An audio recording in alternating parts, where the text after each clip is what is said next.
रात के 2:30 बजे झिंगुरों की आवाज के बीच भोपाल का 5 मंजिला लीलावती हॉस्पिटल एक भूत बंगले जैसा लग रहा था।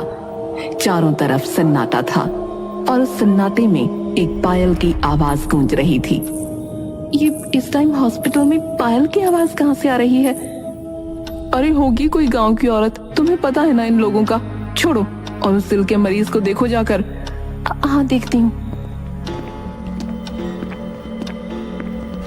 नर्स उस मरीज के पास पहुंची। उस समय तक सब कुछ नॉर्मल था, लेकिन तभी अचानक उस मरीज का बीपी बढ़ने लगा। उसकी सांसें तेज हो गईं और वो छटपटाने लगा। नर्स डॉक्टर को बुलाने के लिए भागने वाली थी, पर तभी उस मरीज ने नर्स का हाथ पकड़ लिया और दूसरे हाथ से वो एक तरफ को इशारा करने लगा। अरे मुझे छोड़ो, मैं डॉक्टर साहब को बुला कर लाऊंगी, तभी तो तुम बच पाओगे।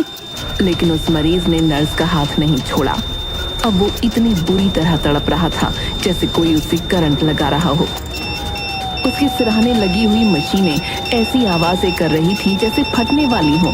और तभी अचानक मशीन का शीशा टूटा और उस मरीज का तड़पना बंद हो गया। वो मर गया, लेकिन उसकी एक उंगली अभी भी एक तरफ इशारा कर रही थी।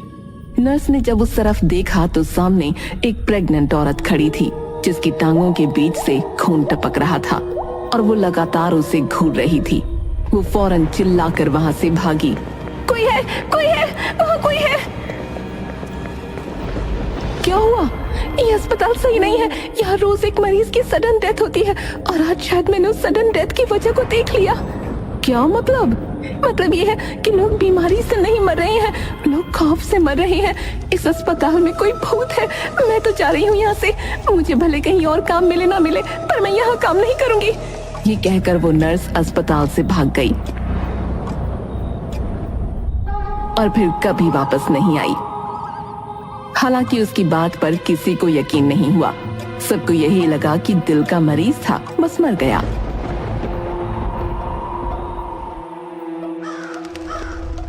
दो दिन बाद उस अस्पताल में 2 इंटर्न आए, प्रेम और Rahul.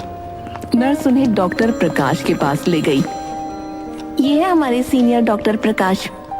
Hello sir. Hello sir. Hello. और इस अस्पताल के हेड डॉक्टर और मालिक डॉक्टर महेश मुंबई में रहते हैं। बहुत बड़े आदमी हैं। यहाँ आने का उनके पास अब वक्त नहीं है, पर उनका नाम तुम्हें पता होना चाहिए। डॉक्टर प्रकाश ने उन्हें जरूरी जानकारी दी और कुछ इंस्ट्रक्शन देकर अपने काम में लग गए। भाई, यहाँ सीखने को बहुत कुछ मिलेगा। हाँ, पर ये अस्पताल थोड़ा अजीब नहीं लग रहा क्या?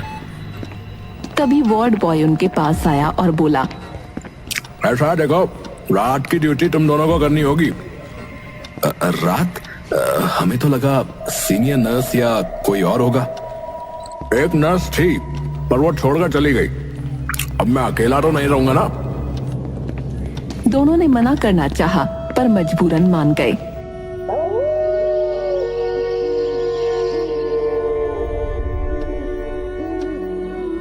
अस्पताल में चारों तरफ सन्नाटा था।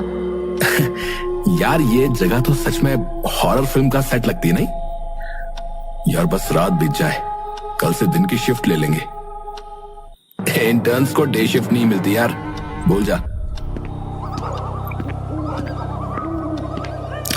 एक मरीज को ऑक्सीजन की जरूरत है भैया, 4थी मंजिल से सिलेंडर लाना होगा।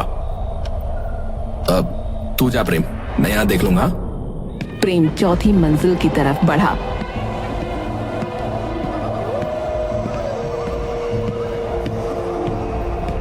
लेकिन गलती से वो 5वीं मंजिल पर पहुंच गया।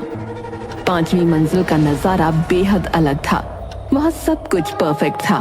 साफ सफाई ऐसी कि बाकी मंजिलें उसके सामने फीकी लगती थीं। लेकिन अजीब बात ये थी कि वहां कोई भी नहीं था। इतना बढ़िया फ्लोर और यहाँ कोई भी नहीं। तभी उसे रोने की धीमी आवाज सुनाई दी। ये आवाज, यहाँ कौन रो रहा है? लगता है नीचे वाले फ्लोर से आ रही है। वो थोड़ा आगे बढ़ा तो आवाज और तेज हो गई। डरते डरते उसने सिलेंडर उठाया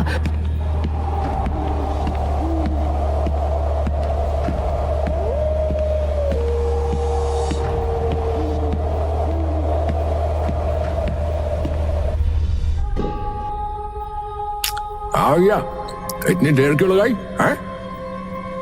5वीं मंजिल से लाने में टाइम तो लगेगा ही। 5वीं मंजिल? हाँ, लिफ्ट काम नहीं कर रही थी तो सीढ़ियों से गया। 5वीं मंजिल? अरे भैया, वहां तो कुछ भी नहीं है, वो जो है वो तो सालों से बंद पड़ा है। प्रेम का चेहरा सफेद पड़ गया। नहीं, मैं अभी वहां से आ रहा हूँ, सब कुछ सही सलामत था। भैया ठीक है, ये मजाक का टाइम नहीं है, काम पर लगो और चलो। प्रेम कुछ नहीं बोला। मरीज को ऑक्सीजन लगाकर प्रेम और राहुल कुछ देर अस्पताल की नर्सिंग स्टेशन पर आराम से बैठे।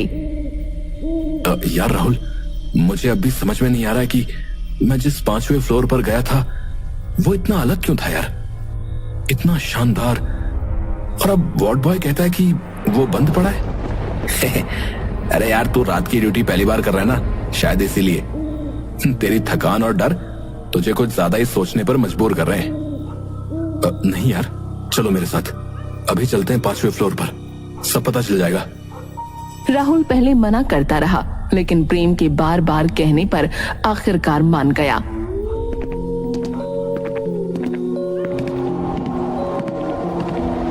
वो जैसे ही 5वें फ्लोर पर पहुंचे, दोनों हैरान रह गए। वहां सब कुछ धूल और जालों से ढका था। फर्श पर मिट्टी की मोटी परत जमी थी, दीवारों का रंग उड़ चुका था।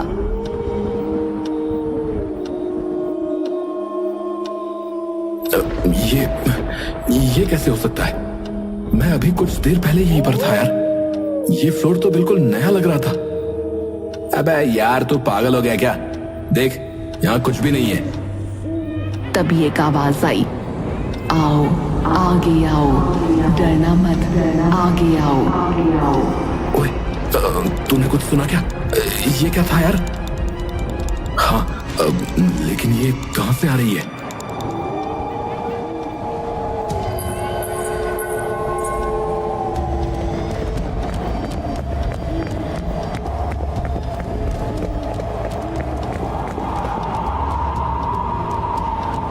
बचाओ, मुझे बचाओ।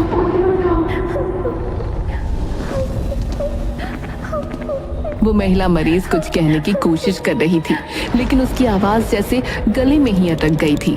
तभी अचानक वो जोर जोर से कांपने लगी और उसकी सांसें रुक गईं। ये क्या हो रहा है? राहुल, ये अचानक कैसे मर गई यार? मुझे नहीं पता यार, लेकिन यहाँ कुछ सही नहीं है। अचानक उस महिला का पेट फूलने लगा। वो इतना बड़ा हो गया, ऐसा लगा जैसे अभी फट जाएगा। दोनों बुरी तरह घबरा गए और तभी उसका पेट एक बन की तरह फट गया।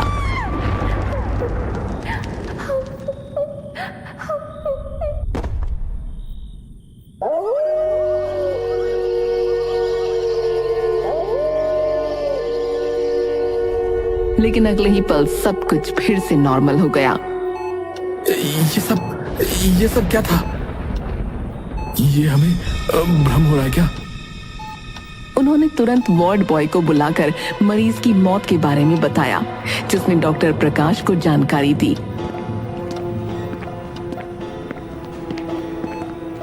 डॉक्टर प्रकाश आते ही गुस्से में चिल्लाए, तुम लोग अभी भी यहाँ नई ड्यूटी के हिसाब से ढल नहीं पाए हो।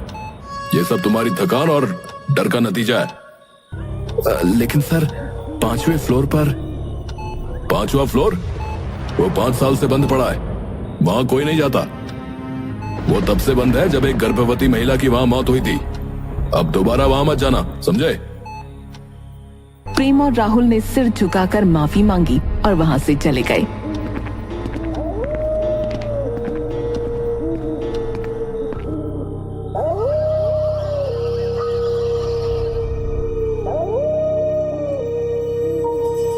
अगली रात दोनों ने तय किया कि अब कुछ भी हो, वो 5वें फ्लोर पर नहीं जाएंगे। लेकिन रात के सन्नाटे में एक मरीज जिसे चलने में परेशानी थी, अचानक बिस्तर से उठकर चलने लगा। राहुल, ये मरीज, ये तो चल ही नहीं सकता था ना? मरीज तेजी से दौड़ने लगा। उसकी चाल इतनी डरावनी थी कि दोनों सहम गए। लेकिन वो भागता गया। अचानक वो मुड़ा और उसकी शक्ल डरावनी हो गई। वो वापस आकर अपने बिस्तर पर गिर पड़ा। दोनों दौड़कर उसके पास पहुंचे, लेकिन वो मर चुका था। तभी अचानक उसने दोनों का गला पकड़ लिया। बचाओ बचाओ बचाओ बचाओ बचाओ। वार्ड बॉय दौड़ कर आया, लेकिन वहां सब कुछ सामान्य था। मरीज अब शांत था, लेकिन हमेशा के लिए। प्रेम और राहुल ने उस मरीज की मौत की जानकारी डॉक्टर प्रकाश को दी। इस अस्पताल में सडन डेथ आम बात है। राहुल और प्रेम को डॉक्टर का ये जवाब अजीब लगा। राहुल ने गुस्से में कहा, ऐसा है, मैं ऐसे अजीब अस्पताल में और काम नहीं कर सकता जहां मरीज ऐसे मरते हैं और कोई परवाह नहीं करता। वहां काम करना नामुमकिन है। राहुल ने नौकरी छोड़ दी और वहां से चला गया, लेकिन प्रेम रुक गया। राहुल जा सकता है, लेकिन मैं यहां से ऐसे नहीं जाऊंगा। मुझे ये पता लगाना है कि इस अस्पताल में आखिर चल क्या रहा है। अगली रात प्रेम अकेला नर्सिंग स्टेशन पर बैठा था। तभी एक गर्भवती महिला उसके पास आई। मुझे मदद चाहिए, प्लीज हेल्प मी। प्रेम ने उसे लेटाया और तुरंत डॉक्टर प्रकाश और नर्स को बुलाया। जब वो आए तो वहां कोई महिला नहीं थी। क्या तमाशा है ये? तुम्हें लगता है कि हम खाली बैठे हैं? यहाँ मरीजों की जान बचाने का काम होता है और तुम हमें बेवजह परेशान कर रहे हो। सुधर जाओ वरना नौकरी छोड़ दो। प्रेम ने कुछ नहीं कहा। डॉक्टर और नर्स के जाने के बाद वो वहीं बैठा रहा, लेकिन उसका दिल बेतहाशा धड़क रहा था। तभी उसे आवाजें सुनाई देने लगीं। 5वें फ्लोर पर आओ, मुझे बचाओ प्लीज। प्रेम घबराया, लेकिन आवाजों के पीछे पीछे चल पड़ा। सीढ़ियां चढ़ते हुए उसके पसीने छूट रहे थे।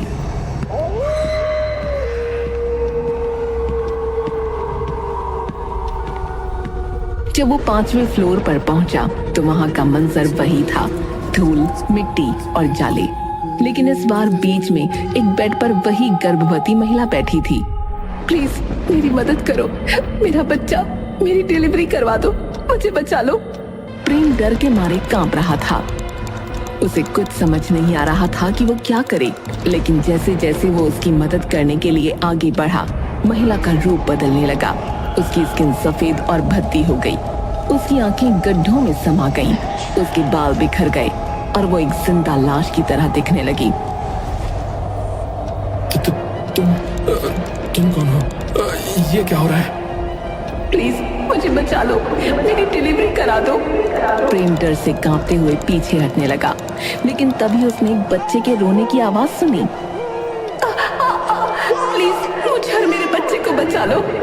प्रेम का डर अचानक सहानुभूति में बदल गया। उसे इस खौफनाक दिखने वाली महिला पर भी तरस आ गया। मैं तुम्हारी मदद करूंगा। मुझे बताओ कि क्या करना है, बताओ मुझे। महिला ने हैरानी से प्रेम की ओर देखा और उसका रूप फिर से पहले जैसा हो गया। पर जैसे ही प्रेम महिला की मदद करने के लिए आगे बढ़ा, माहौल अचानक बदलने लगा। 5वें फ्लोर की धूल, गंदगी और जाले गायब हो गए। वहां एकदम चमकदार सफाई और नई दीवारें दिखने लगीं। ऐसा लग रहा था मानो वो किसी और ही दुनिया में आ गया हो। महिला अब धीमे धीमे प्रेम की ओर बढ़ने लगी। तुम समझते हो कि मैं यहाँ बच्चा पैदा करने आई हूँ? नहीं, मैं यहाँ तुम्हें सच बताने आई हूँ। इतना कहते ही महिला का पेट अचानक अंदर चला गया। प्रेम ये देखकर सन्न रह गया। उसने घबराकर कदम पीछे खींचे और जान बचाने के लिए भागा, पर अचानक वहां के दरवाजे अपने आप बंद हो गए।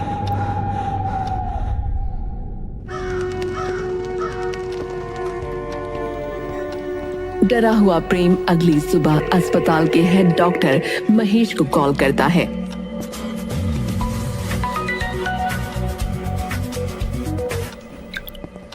सर, वो महिला, वो बुरी आत्मा है सर। उसने कहा है कि जब तक वो आपको मार नहीं देगी चैन से नहीं बैठेगी।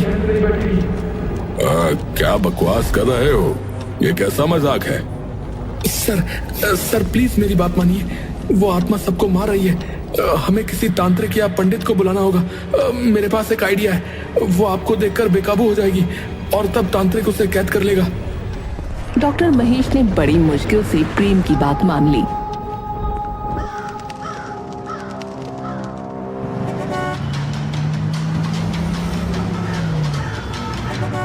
अगले दिन वो अस्पताल पहुंचे।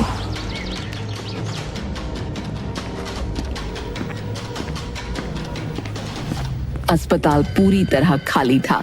वहां कोई मरीज, नर्स या अन्य स्टाफ नहीं था। प्रेम, ये क्या मजाक है भाई? अस्पताल में कोई भी क्यों नहीं है? सर, मैंने सबको ये कहकर छुट्टी पर भेज दिया है कि आप अस्पताल चेक करने आ रहे हो। फिलहाल उस आत्मा को पकड़ने का एकमात्र यही मौका है। तांत्रिक भी यही आने वाला है। आप बस अंदर चलिए।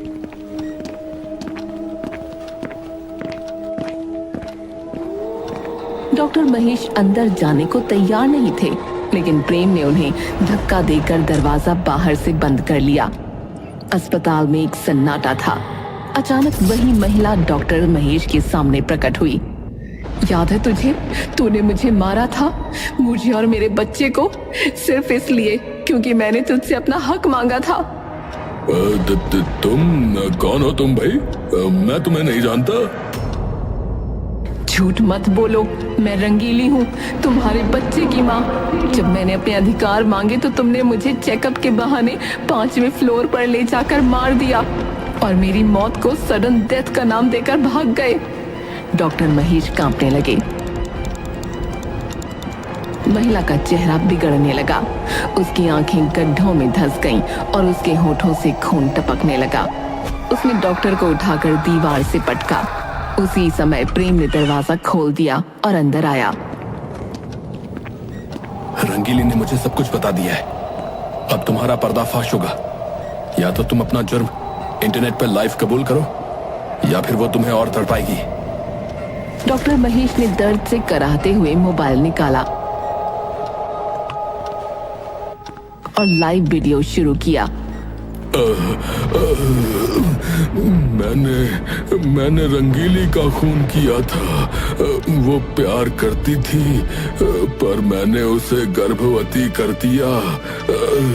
और जब उसने मुझसे शादी और अपने अधिकारों की मांग की, तो मैंने उसे 5वें फ्लोर पर मार डाला। महेश, ये तुम क्या कर रहे हो? मैं प्रेग्नेंट हूँ, मेरे पेट में तुम्हारा बच्चा है। अरे भाड़ में जा तू और तेरा बच्चा है? नहीं नहीं, प्लीज ऐसा मत करो। तुम्हें इस बच्चे को अपना नाम नहीं देना मत दो, पर प्लीज मारो मत। मेरे माथे पर तुझे बेवकूफ लिखा दिख रहा है क्या? है जो मैं तुझे जिंदा छोड़ूंगा? तू पहली नहीं है। तो जैसे जाने कितने मरीजों और नर्सों का मैंने मुंह बंद कराया, समझी?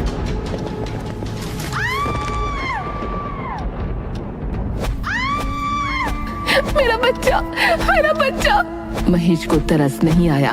पहले तो उसने उसे बुरी तरह पीटा और पीटने के बाद उसे एक इंजेक्शन लगाया, जिससे उसकी मौत हो गई।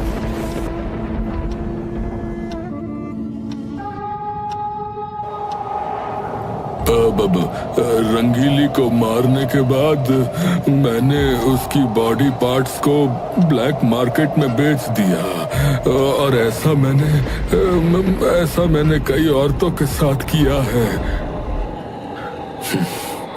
डॉक्टर के रूप में हैवान है तू, हैवान। अब तेरा अंत होगा महेश। ये कहते ही उसने डॉक्टर महेश का गला पकड़ा और उसे इंटरनेट पर लाइव ही मार डाला। डॉक्टर की चीखें कमरे में गूंजने लगीं। अब मुझे मुक्ति मिल गई, शुक्रिया प्रेम। प्रेम ने धीरे धीरे महिला को गायब होते देखा। माहौल में एक सन्नाटा छा गया। प्रेम ने गहरी सांस ली और अस्पताल से बाहर आ गया।